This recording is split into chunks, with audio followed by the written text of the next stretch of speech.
Most people think that the most important thing when it comes to weight loss is exercise and cutting calories. However, this couldn't be further from the truth.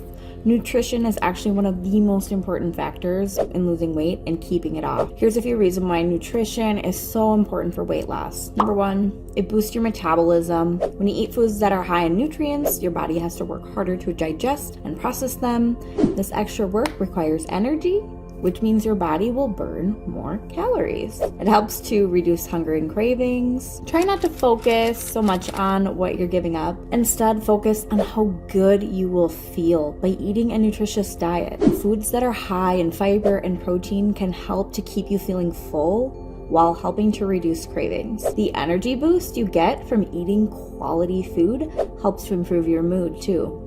It also reduces chances of getting a preventable chronic disease or autoimmune condition that could stifle your weight loss journey and even your life. Reduce or eliminate processed or ready-made foods. Eat whole organic fruits and veggies and grains whenever you can. Stay healthy.